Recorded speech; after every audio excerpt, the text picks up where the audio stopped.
dia, crianças! Tudo bem? Como estão vocês? E aí, como foi o final de semana com esse solzão de sábado e domingo? Conseguiram aproveitar, ter contato com a natureza? Sempre lembrando das medidas de segurança. Usar a máscara, higienizar bem as mãos, nada de coçar os olhos, nada de mãozinhas na boca, nada de abraço, nada de beijinho e nem estar pegando em objetos que vocês não sabem se estão bem higienizados, não é mesmo?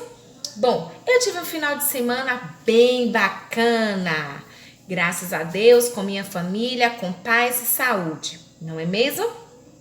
Então, por isso, eu gostaria de agradecer imensamente a Deus, né? Por estarmos todos bem, em segurança e, acima de tudo, com as pessoas que nós amamos e que nos amam também. Hoje, nós vamos começar a estudar. Vou convidar vocês a abrirem o livro na página 340, onde nós vamos falar sobre, higiene bucal. E, Promaro, o que é higiene bucal? Eu já estudei higiene do meu corpo? Sim, estudamos sobre higiene do corpo. Vamos agora falar sobre higiene, da nossa boquinha, ou seja, higiene bucal. Nada mais é do que a escovação, a asepsia da nossa boca. E, que palavra difícil, verdade. Asepsia é limpeza, crianças, certo? Nós não devemos somente fazer a escovação dos nossos dentes. Como eu já vinha falando com vocês anteriormente, antes de escovar os dentes, é muito importante que façamos a higienização com o uso do fio dental, escovarmos os dentes, a língua, fazermos aquele velho bochechinho para tirar restos de alimentos, das nossas bochechas, e o gargarejo para também retirar restos de alimento das nossas amígdalas, certo? Desde cedo nós devemos adquirir esses hábitos de higiene para manter o quê? A saúde da nossa boca, da nossa garganta e principalmente dos nossos dentes. Ou seja, para que possamos colocar bem distantes deles a dona cárie. E o que é cárie, Promara? Cárie nada mais, nada menos são o quê? Os buraquinhos ou aqueles pontinhos mal feiosos, pretinhos, que nos deixam sentindo dores, nos deixam com aquele mau hálito e com a aparência do nosso dente feio, porque fica preto, não é? Indicando então que eles estão sendo corroídos por uma bactéria que se aloja nos nossos dentes. E se ela perfurar nossa gengiva, pode nos trazer outras doenças e dores de cabeças maiores. Então, elas são causadas por quê? Porque elas são seres invisíveis. A gente não consegue ver essas bactérias. Elas agem ali e a gente não consegue perceber. E o que a gente deve fazer para prevenir essa danadinha? Como eu falei, após cada refeição, fazer uso do fio dental, fazer a escovação corretamente, aquele velho bochecho, usar um creme dental com flúor, manter sempre uma boa alimentação, evitando o excesso de doces para que o açúcar não fique retido na nossa gengiva, nas nossas papilas gustativas, que são esses carocinhos da nossa língua que nós já estudamos antes, né?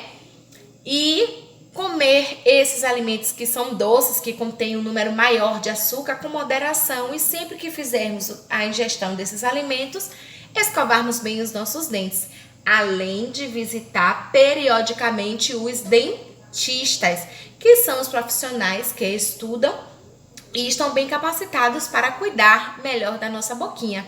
Então, quando nós vamos ao dentista, ela faz aquela escovação mais profunda, ela consegue tirar restinhos de alimentos que ficam presos entre a boquinha e a nossa gengiva, o nosso dente, né, no pezinho do nosso dente, com uma escovinha especializada.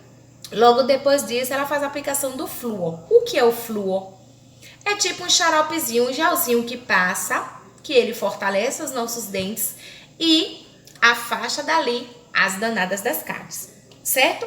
Então, na atividade de hoje do caderno, vocês vão me dizer o que é cárie e o que provoca cárie. Já já vocês vão poder estar visualizando esse quesito na imagem que eu vou mandar para a família de vocês, tá bom? E vão dizer como é o nomezinho do produto que previne contra a cárie, certo? Então, a atividade de hoje vai ser ler a página 340 com a família de vocês. Logo em seguida, vocês irão o quê?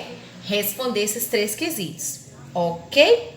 Bom, em matemática, nós vamos estar estudando as formas geométricas, figuras geométricas planas ou formas geométricas que vocês já estudaram. Aquela que parece uma bolinha, nós chamamos de quê? Círculo. O biscoitinho de água e sal que a gente gosta de comer no café da manhã é um quadrado. O telhadinho da nossa casa tem o formato de um triângulo. E a caixinha do nosso sapato que a gente compra tem o formato de um retângulo. Então, na página 182, vocês irão perceber na imagem que segue aí, né, que tem as figuras geométricas. E vocês já conhecem porque desde pequenininhos na sala da Prolu já estudavam isso. Triângulo, quadrado, retângulo e círculo, tá?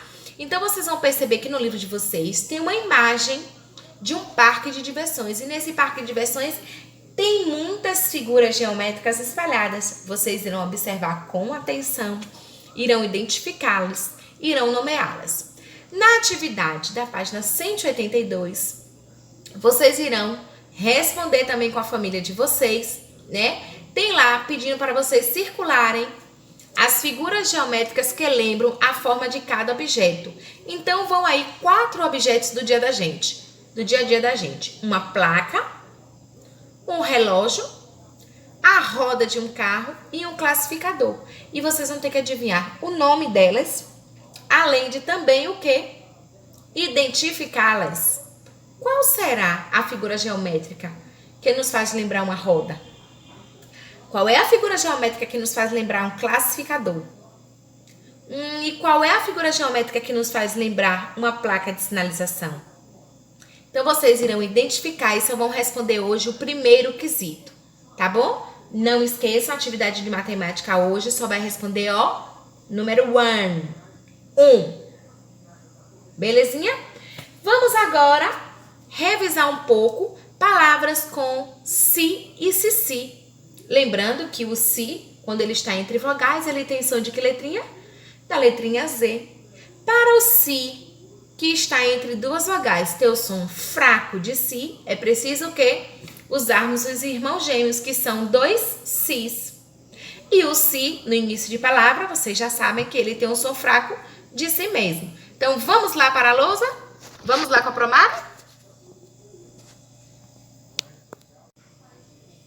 Bom, crianças, como eu disse a vocês, o si, ó, no início da palavra, ele tem o som dele próprio. Então, aqui nós lemos como sino. Sino. O si, quando ele está entre 2 vogais, ele vai ter o som de quê? Ó, ró, zá, dó.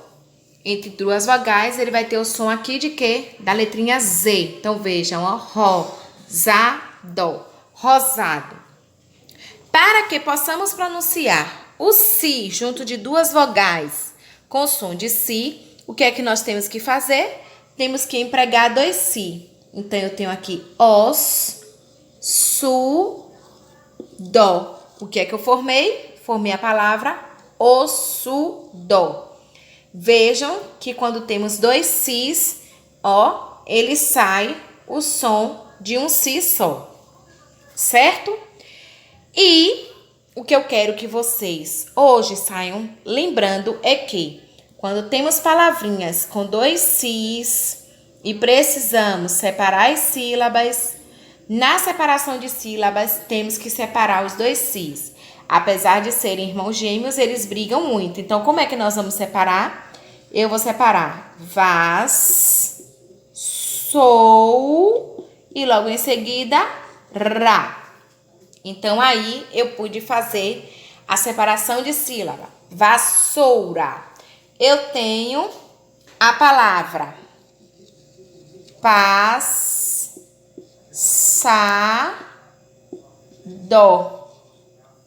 A palavra passado tem 2 sis. Eu não posso ler passado. Não. Eu leio passado.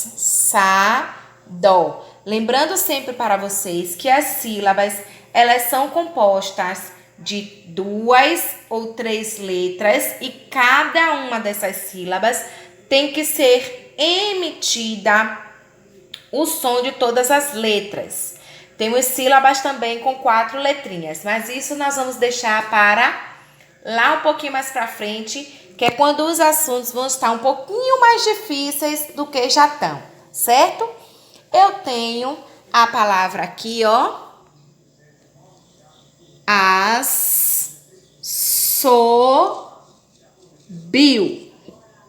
Assobio. Como é que eu vou separar essa sílaba? Eu vou fazer as, que é o som inicial, so, e logo depois o que? Bio. Assobio. Se eu tenho a palavra tosse, tosse. Como vamos separar essa sílaba, Promara? Eu vou colocar na primeira sílaba o tos e logo em seguida o se. Tosse. Estão vendo? Então, em todas as palavras com si, os 2 sis precisam ser separados. Lembrando também, crianças, que nós não podemos utilizar 2 sis no começo de palavra, certo? O 2 sis só pode ser empregado quando tem uma vogal na frente e outra vogal atrás e o si tem som dele próprio, tá bom? Então, na atividade xerocopiada que segue para vocês aí, tem uma lista de palavras para que vocês façam a leitura e tem também solicitando que vocês, com auxílio da família de vocês, pesquisem 2 animais que estejam correndo risco de extinção na Amazônia. Coloque aí o nome deles, qual é o tamanho deles, todas as informações sobre eles para que possa ser apresentado na aulinha de amanhã, terça-feira, 1º de setembro. Um beijo e até mais tarde na aula do Zoom.